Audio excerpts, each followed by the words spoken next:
The Atlanta Braves have, at best, 2 or 3 spots left in their bullpen for low leverage arms. Who's going to come out of spring training with the roster spot? Let's talk about it.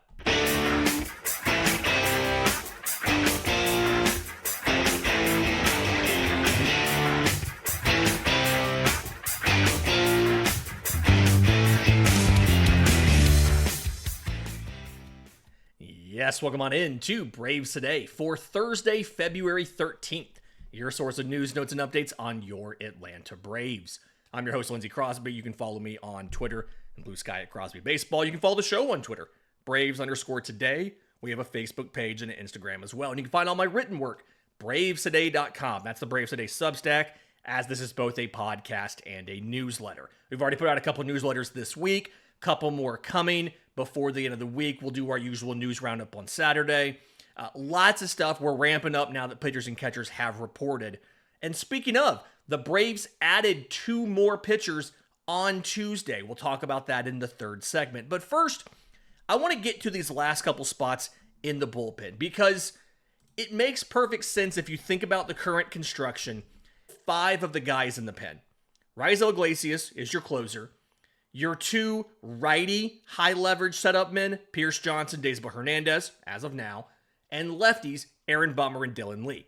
We don't know who's going to pitch the 8th, who's going to pitch the 7th. It may just be a matchup thing. But the point is, you've got those 5 guys.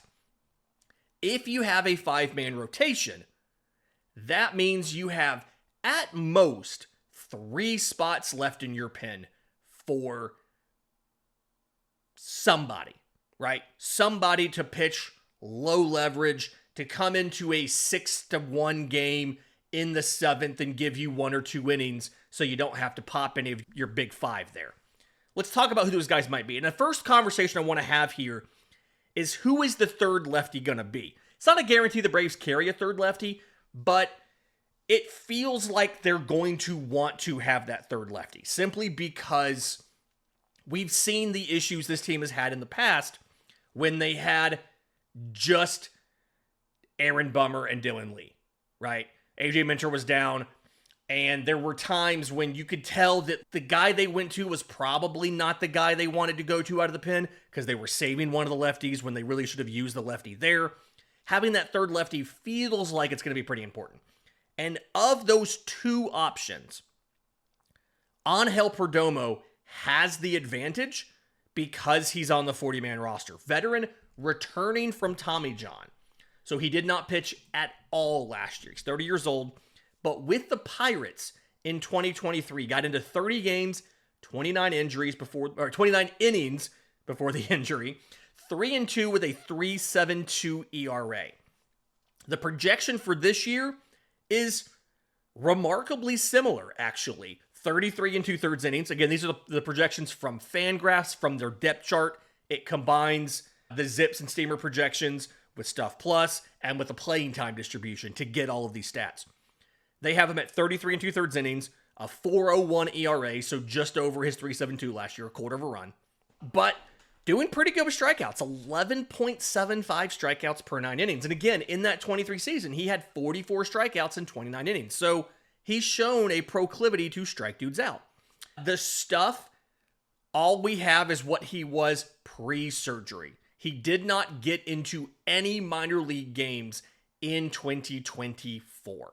And that's a little bit of a concern for me about, is spring training going to be enough for him to be confident stepping into a major league bullpen right away? And some people I've talked to around the team and things like that have said the fact that he'll be the third lefty and working low leverage, combined with, provided he's ready to go when spring training starts now, he should be fine to take on a lower leverage role when the season starts. So not a lot of concern there. But the stuff he had before Tommy John, 4-seam fastball was the primary pitch, came in about 94.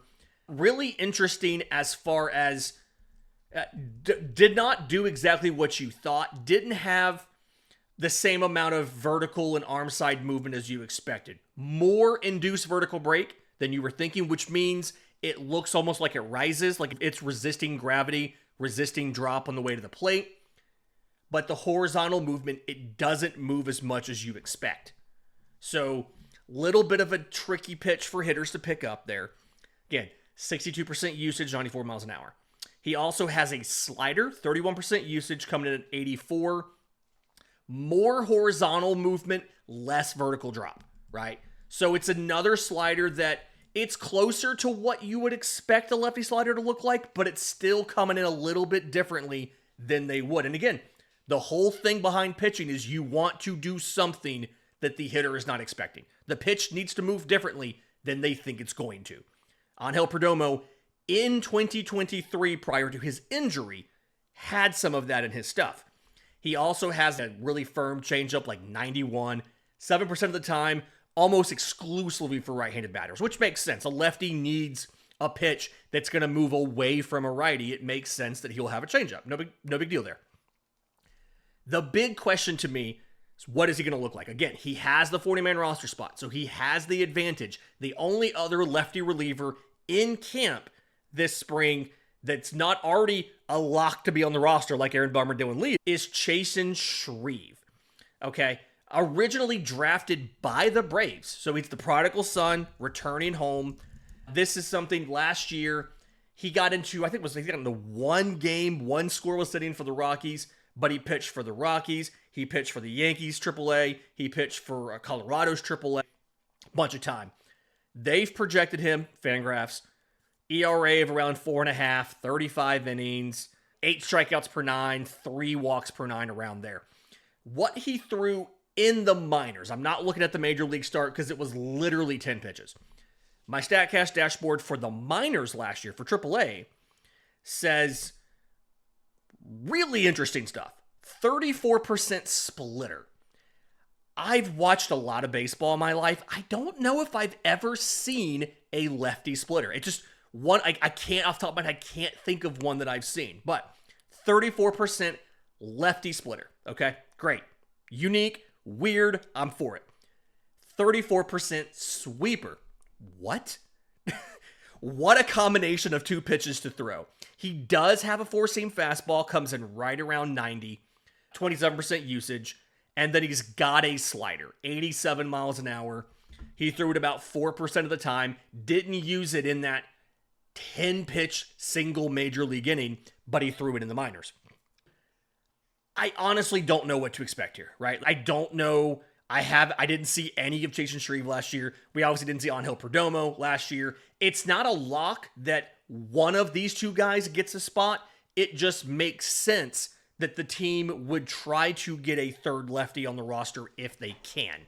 If they get a third lefty on the roster for opening day in the bullpen, it's going to be one of these 2. I'm assuming that they're going to want that third lefty, but it's not a guarantee. And these guys are going to have to perform. And Perdomo is more of a traditional reliever. Fastball, slider. He's a lefty, so he has a change he can use. Great. Shreve does a lot of funky stuff. He's a good story. 11th round pick in 2010 by the Braves. So the prodigal son coming home as a crafty lefty. But he's got that lower fastball velocity. Again, he averaged 90.1 in the majors. In the minors last year. That major league start, he averaged like 89.4 with the fastball. He was below average on that. The stuff isn't there, but the funkiness is there. Is that something they want to go for? Getting a 3/4 slot lefty that's throwing a weird pitch mix of a splitter and a sweeper. Just, again, a thing you don't see a lot of. We'll see which direction Atlanta goes. In just a minute, there's a reliever that either needs to make the roster or you lose him. We'll break him down and some of the other options next, right here on Braves Today. Welcome back to Braves Today. Lindsay Crosby talking about the 3 remaining low leverage spots left in the Braves bullpen, assuming they don't take a starter and put him in a long relief role. Fangraphs predicts Dylan Dodd as that long relief guy would give you a third lefty. Maybe he makes it over Perdomo or Shreve. I don't know. Personally, not a believer in Dylan Dodd. Haven't seen enough from him to think, yes, that's a guy you have to give a major league spot to. But there is a guy that, despite having never appeared in the majors, still has an inside track on a roster spot to open the year because he's a Rule 5 pick, and you may lose him. Anderson Pilar got him out of the Marlins system in the Rule 5 draft. I think it was like pick 11 or so he wasn't even one of the first relievers taken. But 58 innings across 37 games, did make 2 starts across 3 levels. High A, double A, triple A for the Marlins last year. 2.64 ERA. After the AAA season was done, Anderson Pilar went to the Dominican Winter League. 21 innings there across 16 games, ERA of 3, 11.6 strikeouts per 9, 0.9 walks. Just really showed that he can get the control under control. I should have thought that better than that. So pros and cons, right? It's a unique kind of mix there. 53% cutter, 92 miles an hour, okay? 34% slider. He has a 4-seamer. He has a sinker. They combine to about 12% usage. He also threw exactly 1 curveball and 1 changeup last year in AAA, which may be a mistake. This is the AAA pitch mix. I don't have everything. I have AAA because that's what's in StatCast for the minor leagues. I think he could be a long man of the pen. Seeing him in Lidom, that looked good. Again, the control was really good down there. The downside is he has a grand total of 15 AAA innings. He's faced a grand total of 196 batters in the upper minors. So AA and AAA together. Is that profile a guy that can slot into a major league bullpen for a contending team right away? If not, you have to offer him back to the Marlins. I think they can pay $50,000 to get him back. You paid $100,000 to get him in the Rule 5 draft. We'll see what happens, but that's where you are with Anderson Pilar. Other guys on the 40-man roster and in our eyes out of this group. Roldy Munoz, a minor leaguer, 98 miles an hour on the fastball is the average last year. He touched 101.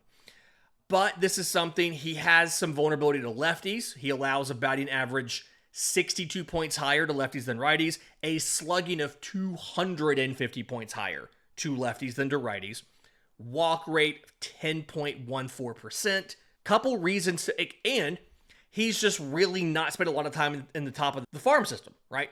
There's a couple reasons to think that Roldy Munoz ends up not making the team right away. Maybe he's a second half of the year kind of guy, but he's not a opening day option for the pen, I don't think. Domingo Gonzalez, similar situation. 10.4% walk rate in the minors. He was added to the 40-man roster, not for the Rule 5 draft like Munoz. He was added to protect him from minor league free agency. A guy that does have some velo, Amos Willingham. You claimed him off of waivers. Local kid, went to Georgia Tech. He's 26 years old.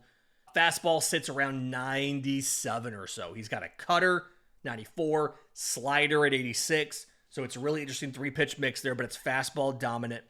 That, to me, is a profile I feel like he would have a legitimate chance. You'd think the stuff is good enough for him to stick in the majors. Now, I say that.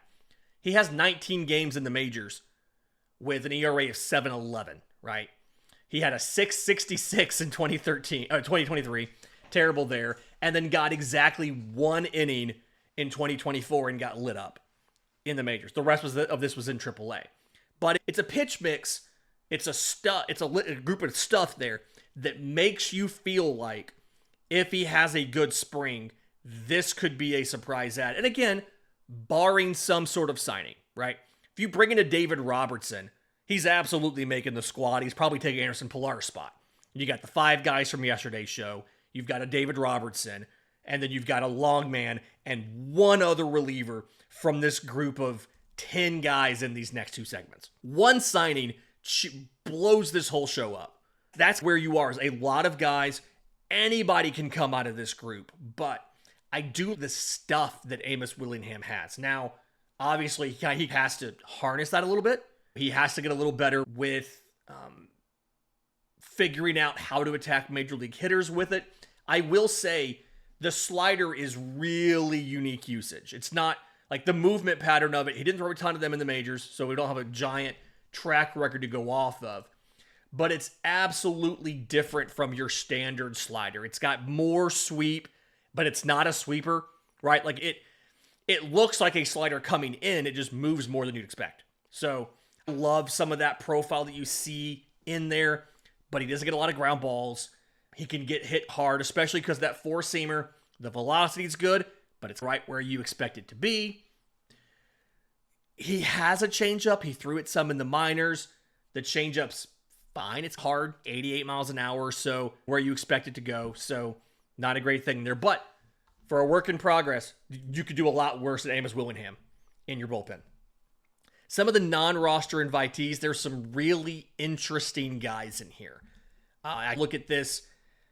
We talked about Chasen Shreve in the first segment, but Iniel De Los Santos, Wander Suero, Jordan Weems, and Noli Paredes. Paredes and De Los Santos has some really good stuff. So he's a candidate based on stuff alone. Paredes has had recent MLB success. He did this last year. Now, it was something where there was a discrepancy in the actual results and some of the projected stuff. But the point is, Noli Paredes has done this in the majors and been successful. That's a situation there. You've got to figure out what's going on. But also, Atlanta signed 2 veteran relievers on Tuesday. And they both have a chance to make the roster. But they do different things. And we'll talk about that next, right here on Braves Today. But first, today's episode is brought to you by our friends at Underdog Fantasy. Now that baseball season is just about upon us, this is the best time to get involved. Links in the episode description. Promo code is BRAVES. New customers, when you make your first deposit, you get a free play and up to $1,000 in bonus cash. Super fun the way this works. You build a lineup of players, look at their statistical projections. You pick higher or lower on what they're projected to do. And depending on how many guys you pick, and if it's higher or lower on them, you can win up to 1,000 times your money. They're available all over Braves country with the exception of Mississippi. Hate it for you guys. But outside of that, go to Underdog Fantasy. Again, we have a link in the episode description if you need that. Promo code is BRAVES. When you do that, up to $1,000 in bonus cash and a free play. So check out Underdog Fantasy today. Final segment of Braves Today here on Thursday the 13th. Spooky Thursday the 13th. And the Braves signed 2 guys on Tuesday. Jake Diekman, the lefty, and Dylan Covey, the righty. So when I said that the third lefty was down to Perdomo or Shreve, I wrote that segment before I remembered, oh yeah, we're talking about Jake Diekman in the third segment. He could also be an option to be the third lefty. His 2023, he was split couple teams, but most of the season was with Tampa Bay, and he was pretty gosh darn effective. 2.18 ERA in 50 games, 10.5 strikeouts per 9, but the walks, 5 walks per 9. He is a side armor, so it's a very similar profile to what you get from Aaron Bummer. So that is, I'm not a believer in the idea you can't throw these guys back to back because they look from the same slot. But they do some different stuff, right? Diekman is still a 4-seamer guy. It averages 94 to 95. It does get, it is a unique pitch from the perspective of it gets much less vertical, like much less vert than you would expect, but a lot more horizontal movement than you would, like 9.5 inches more, double the average horizontal movement of a 4-seam fastball. So it's a very unique pitch. And so because of that, it almost, when I watch it, it almost works like a sinker, which is good because he doesn't throw one. It's the 4-seamer, 59%. He has a sweeper, 27%, and then a changeup that's 9% usage. Now, last year with the Mets, his ERA was 5.63. And there was a couple things that kind of went wrong for him. The fastball got hit a little bit more, not a ton. It went from a 171 average to a 208. But the changeup which again was 9% usage, got destroyed, okay? In 23, the changeup gave up a 189 average, which isn't the worst thing in the world, right? Last year, it gave up a 357 average. The slug on the changeup was 857. There's your problem right there. Literally, he allowed an 850 slugging on his changeup. Again, the four-seamer got a little bit worse, but the changeup was the big culprit here. He also stopped throwing his cutter, and he threw his sinker a lot less. He threw one sinker. I didn't even put it in the thing here. He threw one sinker last year, where he had thrown 6% sinkers in 23. So a little bit of pitch mix changes, a little bit of poor performance on a changeup, smaller sample size, a little bit of bad luck. The expected batting average was like 307. The expected slug was like 550. Still not great, but better than a 357 and an 857 slug. So some things you can work on here. He was throwing some of these pitches harder in 23 than in 24. He had like a full mile an hour higher on the four-seamer, on the sweeper, on the change. I don't know if that's an age thing. He's 38 now. He was 37 last year. If that was an injury thing, fighting through injury. If that was just a fluke. I don't know what that was. Is that maybe something that can fix it? If you bring back the sinker and the cutter, they accounted for 10% of his pitch usage. Make him more of a 4 or 5 pitch guy. Figure out that velo back. Maybe he can be your third lefty. The downside to this, the downside to Jake Diekman, is last year he allowed a 16.6% walk rate. And not only is that awful, it's been going up every single year since 2018. 2018, he allowed a 12.8%. It was in the 11% when he was in his 20s. But it's been ticking up just about every single year, and that's a new high of 16.6% walk rate. Obviously, very high. That sucks. And so you've got to figure out, he's never going to be a low walk guy, but you have to figure out, are there situations where if you add him to the roster over a Chasen, Shreve or an Untitled Perdomo or whoever, can you live with the walks to save the usage of Dylan Lee and Aaron Bummer?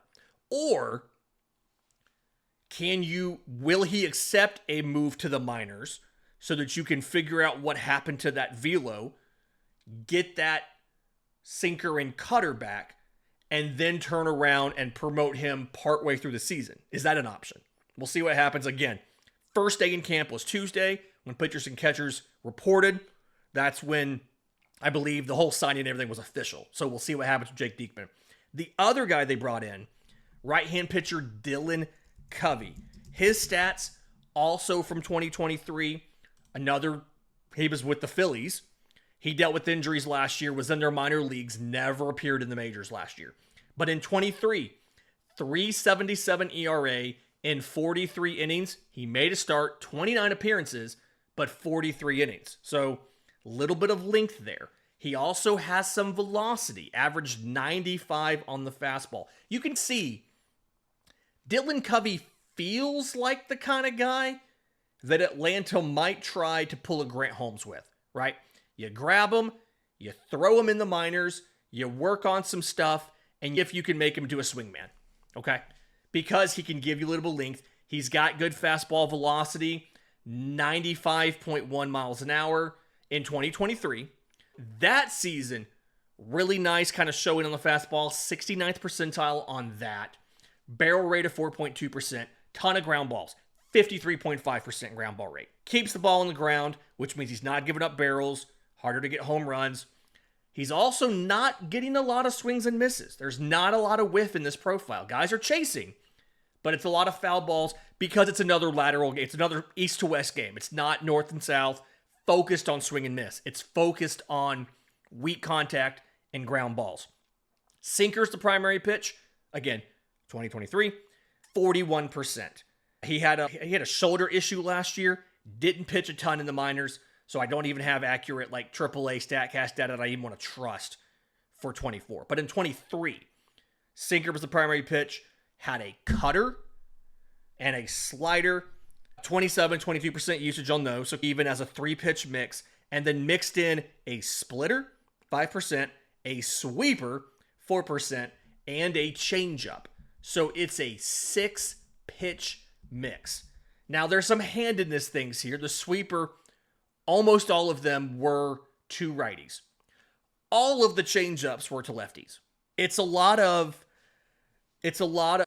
kind of platoon stuff on that back end there, and that's why you add a pitch. You add a pitch for a specific reason. I need something to help me with lefties. Let me start throwing a changeup to these guys. I need something to get swing and miss on a righty. Let's throw a sweeper. So you've got a lot of pieces here. You've got a guy that had some injury issues in the past, but has also shown when he's healthy, he can take on some pretty decent innings loads, and he can work in a swingman kind of role. My prediction is Dylan Covey doesn't make the opening day roster, but he stays in the organization. He goes to Gwinnett, and it's another Grant Holmes type of when they call him up, he's a swingman back and forth between the bullpen and the rotation. It's also entirely possible that final spot in the pen goes to a starter, right? Maybe they stick Bryce Elder back there as a long man and a 6th starter. Maybe they stick AJ Smith-Shawver back there as a long man and a 6th starter. He's on his final option year. So if you option him down, you pop that year. If you wait and he makes the opening day roster, he still preserves that option. And if he can stick all year, he'll have an option in the future for flexibility. This back end of the pen, nothing's settled here, right? You have to think Angel Perdomo's the favorite to be the 3rd lefty. He's on the 40-man roster. They kept him all through the TJ rehab. You have to think he's a favorite. Anderson Pilar, you have to think they want him to make the roster if they can, because he's a Rule 5 pick. If he doesn't make the roster, he's gone. And the thing that we've seen from Alex Anthopoulos is he's almost paranoid when it comes to depth. He doesn't want to give up depth if he can help it, right? We'll see what happens there. Of these two guys, Jake Diekman could be your 3rd lefty, has those severe walk issues, right?